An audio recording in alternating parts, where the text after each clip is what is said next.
Saúde em seu lar de hoje, um tema muito importante, porque é uma questão mesmo de saúde pública, o que hoje nós vamos conversar aqui no Saúde em seu lar, mas antes, né, aquele meu agradecimento pelos mais de 107 mil inscritos no canal do YouTube. Olha, muito obrigada, graças a você. Vamos chegar nos 500 mil, mas dependo de você continuar realmente prestigiando e acreditando no Saúde em seu lar. Hoje tenho um prazer muito grande de receber aqui minha amiga de longa data, minha colega. Trabalhamos aí, eu era diretora quando a Francisca chegou a Poços de Caldas, ela e o Amauri, né, que é hematologista. E é um prazer receber hoje você aqui, Francisca, tá? A Francisca, ela é nefrologista, né? Ela é nefrologista, trabalhou muitos anos, mais de 30 anos, na Hemodiálise da Santa Casa, e hoje ela vai conversar conosco sobre um assunto muito importante, que são as doenças renais que estão aí batendo a porta, não é? E vocês precisam ter algumas informações em relação às doenças renais. Francisca, obrigada aí pela sua presença, prazer em te rever. A gente mora na mesma cidade, mas, né? Sim. Muito prazer em te rever. A Francisca, eu queria que você falasse um pouco para a gente como é que está essa questão, né, das doenças renais que está atingindo aí todas as cidades, atingindo o Brasil, atingindo o mundo, em relação à estatística, não precisa ser numérica, mas está progredindo muito? Então, eu acho que, para mim, é um privilégio realmente estar aqui, porque Regina sabe que eu gosto muito tanto da área assistencial, de atender os pacientes, né, com problemas renais, e gosto muito da área de educação também. Sim. E dentro da área de educação, a gente sabe que precisa caminhar muito saúde e educação, e educar em saúde. E muitas vezes no consultório, tanto nos consultórios de pacientes, né, um consultório de um especialista, como muitas vezes nas próprias unidades de saúde, pela demanda de número de pacientes, não dá tempo de conversar sobre essas doenças, de educar o paciente para ele entender sobre essas doenças. Sim. Então, programas como esse são espaços de educação em saúde. Então, assim, é muito bom poder estar contribuindo com isso, né? Tá, obrigada, Francisca. E nisso essa é a missão do Saúde em seu lar. Levar essas informações para todos os locais, através da rede social, todos aqui que nos acompanham há muitos anos. Mas e aí? Então, a coisa está feia? Então, a gente vê que tem aumentado muito o número de pacientes que são hipertensos, sim, o número de pacientes que são diabéticos, o número de pacientes que são obesos, entre outras doenças. E, às vezes, a gente só se preocupa com isso, né? Tratar a hipertensão, tratar o diabetes e olhar para a obesidade. Mas esses são fatores de risco para doenças renais. Então, a gente está vendo que com o aumento dessas doenças que eu citei, aumenta-se também o número de doenças renais, principalmente a doença renal crônica, que é a perda progressiva da função dos rins. Isso tem aumentado porque a nossa população, né, como se oferece mais tratamento, a nossa população tem conseguido envelhecer mais, e aí vem as doenças crônicas do envelhecimento, que inclui também doença renal.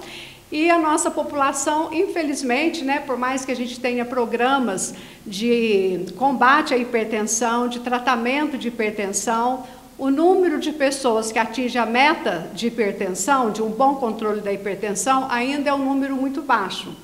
Sim. O número de diabéticos também, porque a obesidade também é um fator que predispõe a um aparecimento mais cedo de diabetes.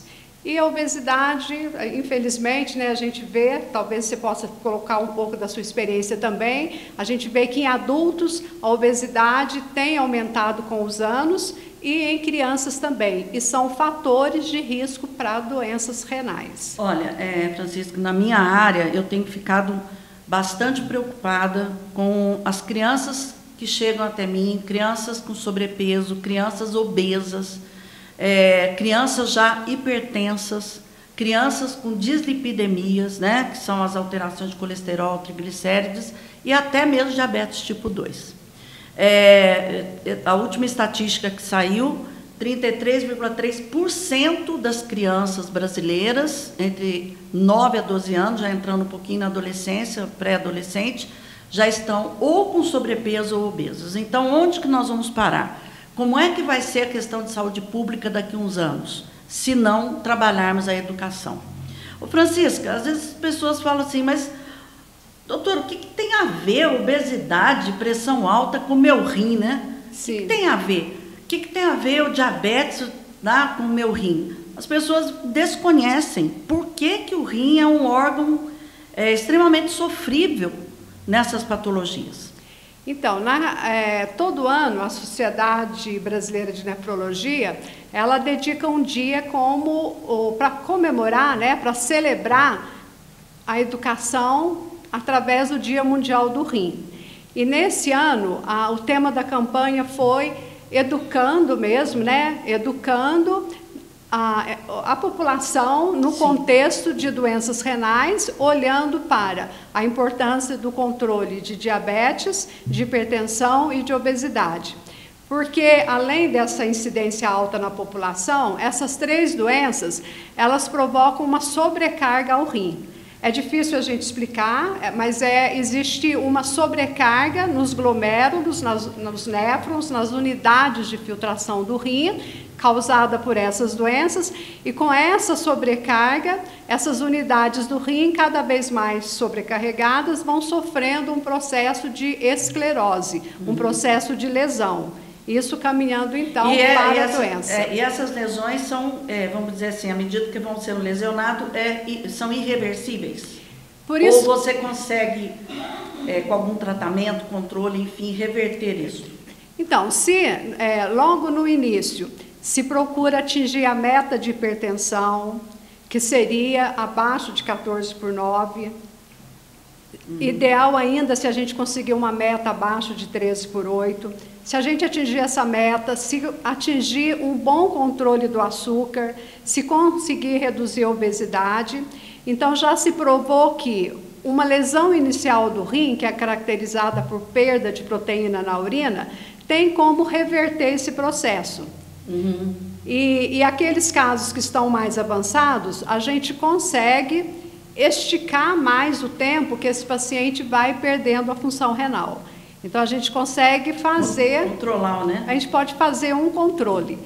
Mas, para isso, né, é importante que a pessoa, nessa educação em saúde, ela entenda que pressão alta leva a lesão em órgãos importantes do organismo, com isso também aos rins. Então, é importante que ela controle. Que açúcar descontrolado no sangue, esses níveis altos de açúcar também vai trazer lesões. Então, é muito importante que ela faça parte dela e toda a equipe de saúde também, que envolve muito mais que o médico, é uma equipe multiprofissional, que essa equipe, então, né, trabalhando, discutindo o caso de cada paciente, consiga, então, segurar esse processo de piora de lesão renal. Tá bom. Tá bem, Francisco, eu vou depois te perguntar sobre o diabetes, né? Porque eu sei que é uma das causas mais que levam as pessoas para uma hemodiálise, né? O diabetes. Não sei se eu estou falando errado. Mas nós vamos depois do intervalo. Okay. Eu queria, mais uma vez, agradecer a você que acredita nesse tipo de informação. Porque o que nós queremos é fazer a diferença na sua vida, na qualidade de vida. Não adianta envelhecer, né? Adianta ficar com 80, 85 anos sem saúde, sem qualidade de vida. Lembrando que o programa vai pelo Facebook, Instagram, YouTube, né, para se inscrever, doutora Regina Sioff, e também pelo Virando TV do meu amigo Rogério e Tati. Eu volto em um minuto aqui com a doutora Francisca. Mudar um hábito é vencer desafios todos os dias. Eu desafio você a colocar mais cor no seu prato. A fazer amigos no modo offline. A respeitar o planeta, nos mínimos detalhes. A fazer da gentileza uma prioridade. E mesmo quando parecer impossível, ser mais forte que o sofá. Acesse mudeumhabito.com.br e escolha um desafio para você e compartilhe. Cuidar de você. Esse é o plano Unimed.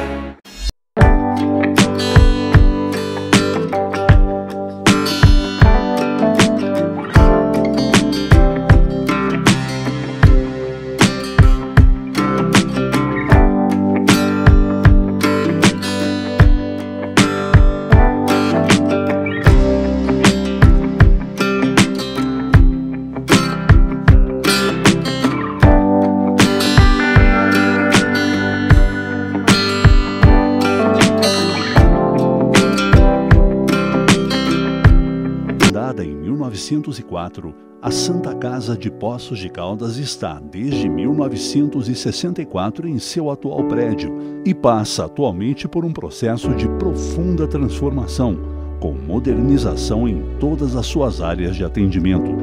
O serviço de terapia renal substitutiva da Santa Casa de Poços realiza em média 1.500 sessões de hemodiálise por mês, com pacientes divididos em 3 turnos, e oferece as modalidades hemodiálise e diálise peritoneal.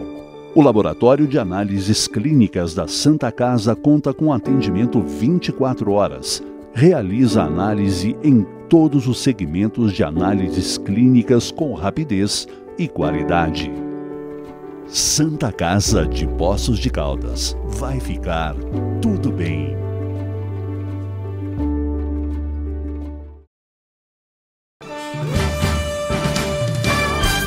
Estamos de volta com Saúde em Seu Lar. Estou aqui com a doutora Francisca, que é nefrologista, falando sobre essas doenças aí que levam a lesões no rim, né? Francisca, vamos falar um pouquinho mais de obesidade, né? Muitas vezes as pessoas falam, precisa emagrecer para ficar bonita, para ficar bonito, para isso, para aquilo. Mas vai muito mais além que isso, não é? Há um tempo atrás a obesidade era visto mais como talvez um problema estético. Mas depois, né, com as pesquisas, com os estudos, com as consequências da obesidade, se entendeu que isso eu acho que é algo assim bem importante que fica essa mensagem, né? A obesidade é um estado inflamatório crônico. Então, é uma pessoa que está inflamada. Por quê? Porque aquela quantidade de células gordurosas aumentadas, por elas estarem muito aumentadas, existe então uma diminuição de circulação ali naquele local, trazendo então uma reação inflamatória. Sim. E isso se viu que acaba prejudicando muito também a função renal.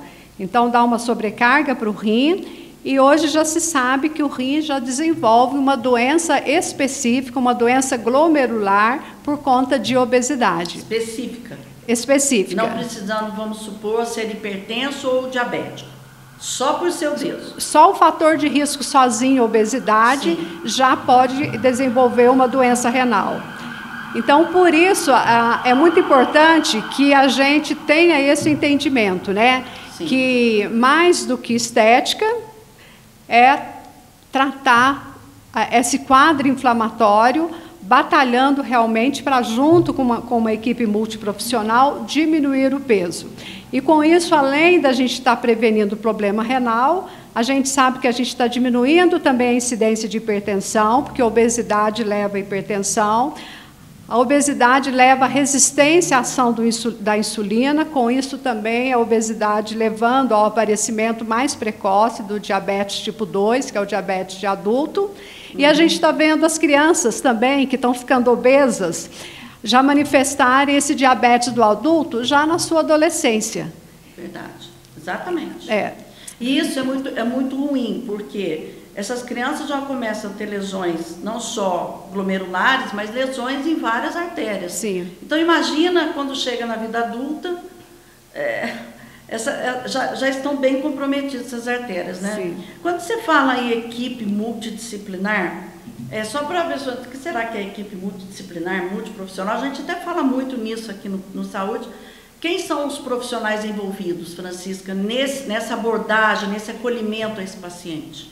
Então, acho que um grande ganho quando foi implantada a estratégia de saúde da família, e aqui em Poços de Caldas a gente tem várias unidades de saúde que trabalham, né, nessa estratégia de saúde da família, também conhecido como equipes do PSF, é que realmente eles trabalham com vários profissionais, e esses profissionais conversam entre si para poderem juntos atuarem com a saúde do paciente.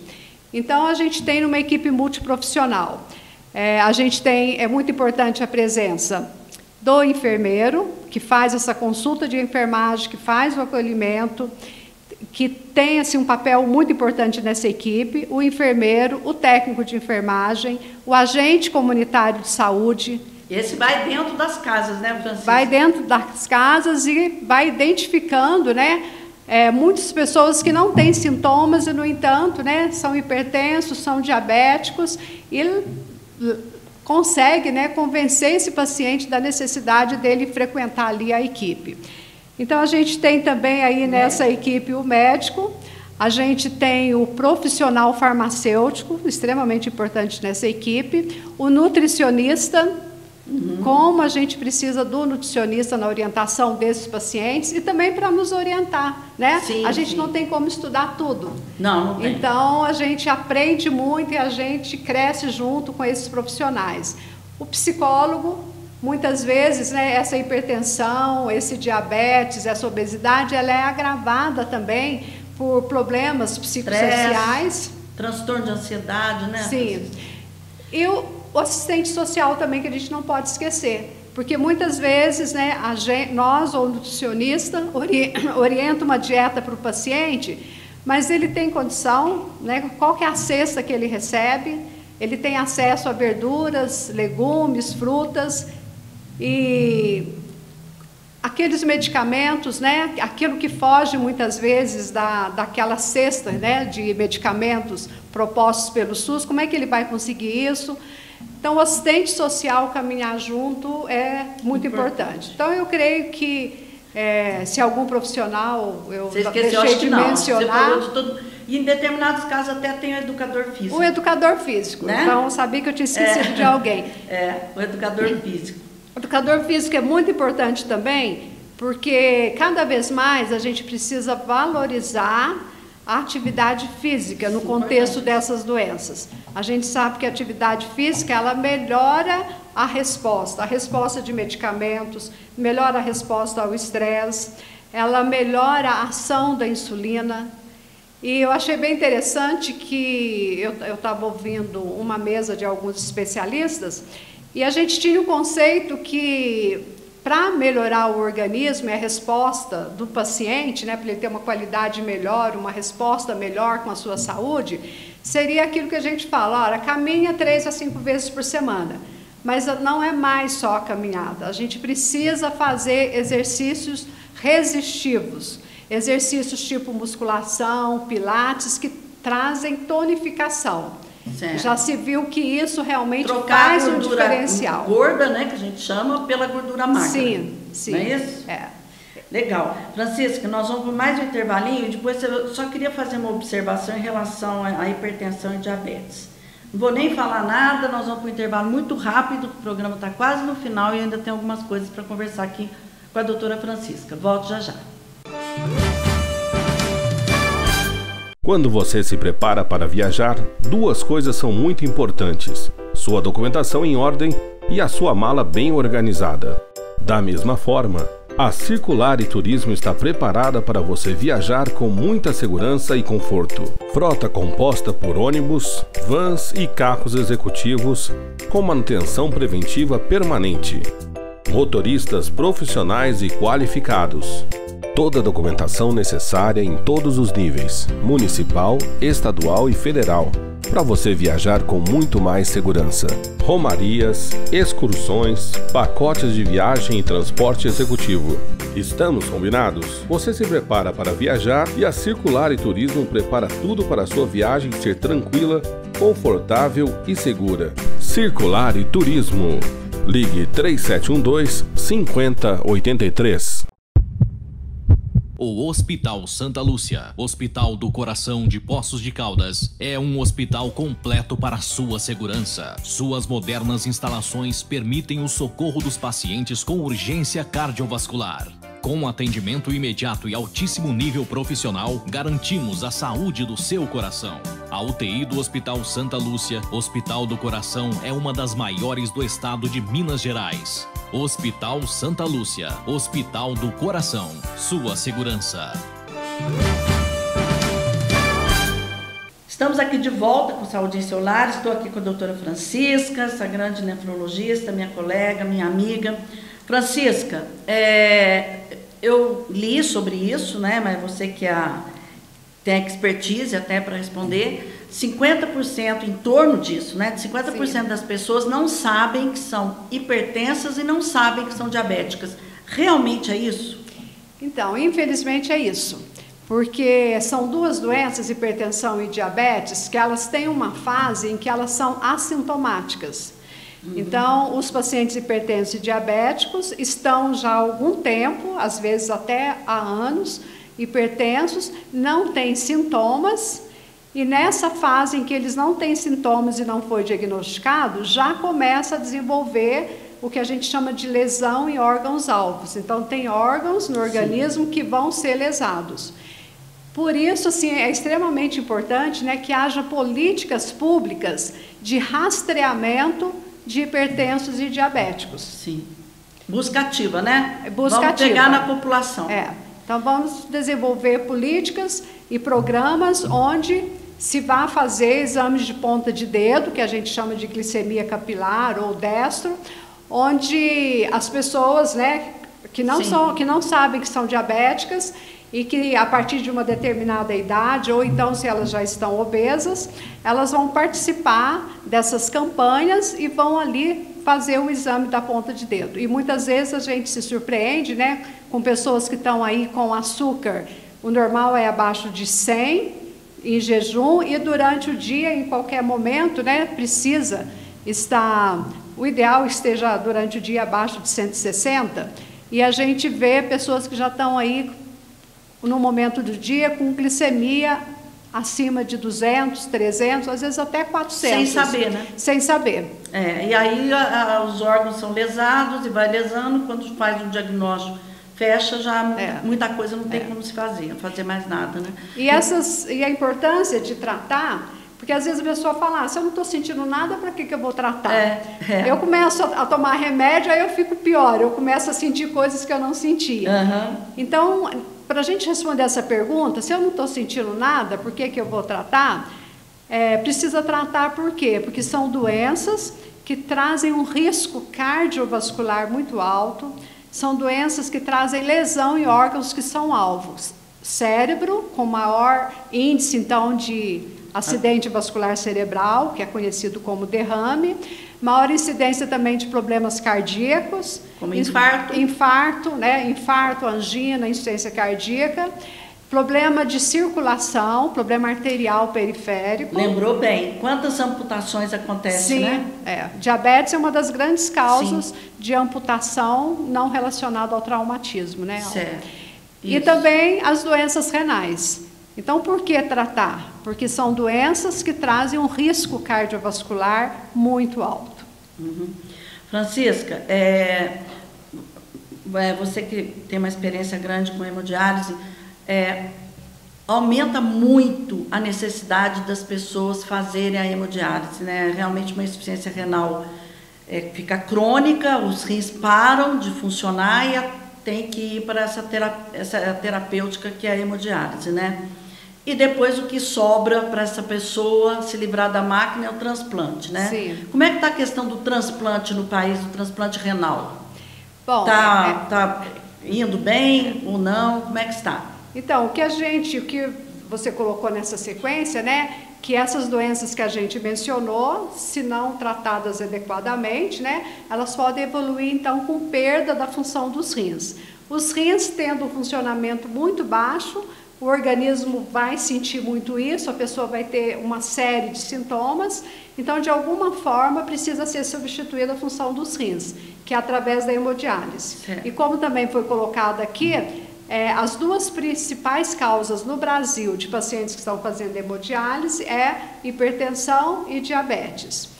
Então, essa pessoa vai ficar fazendo hemodiálise até que, se ela tiver condições clínicas, condição física, ela faça um transplante de rim. E o que a gente sabe, né, que durante a pandemia caiu muito todas as cirurgias, tudo, né? O número de cirurgias. Aliás, todas as doenças, né? Ficaram todas escondidas, né? Sim. Porque não caiu, só que as pessoas tinham medo de procurar, né? Caiu o número de transplantes, de realização de transplantes, né? Porque teve que diminuir muito o número de cirurgias, hospitais muito cheios, mas a gente sabe que o Brasil é um grande transplantador, né? e é uma área que tem crescido muito, que tem desenvolvido muito. O transplante tem ido muito bem também, porque os medicamentos imunossupressores, né, eles também têm uma ação muito boa para que se tenha cada vez mais sobrevida desse transplante. Que não perca o transplante, né? Para as pessoas entenderem, tem que tomar o resto da vida o medicamento imunossupressores. Francisca, eu acho que deu para a gente dar uma noção geral, no meio de tudo, você já foi falando de prevenção, da busca ativa, de se cuidar, da atividade, quando você falou aí da questão da equipe multidisciplinar. Nosso tempo acabou. Se você quiser deixar alguma mensagem, nós temos uns segundinhos aí para você deixar a sua mensagem final. Tá. Acho que, assim, além do tratamento farmacológico, o que vem antes, ou junto com o tratamento farmacológico, é a gente realmente mudar estilo de vida. Não é uma tarefa fácil a gente mudar o estilo de vida, mudar hábitos de vida, mas a ingestão de uma quantidade menor de proteína da carne, principalmente carne vermelha, diminuir a ingestão de sal. Qual a quantidade, rapidinho, de sal assim, que a pessoa pode comer tranquilo por dia? Olha, no Brasil a gente come muito sal, a gente come 12 gramas de sal por dia. Nossa, é muita coisa. A gente precisaria comer em torno de, seria suficiente em torno de 6 gramas.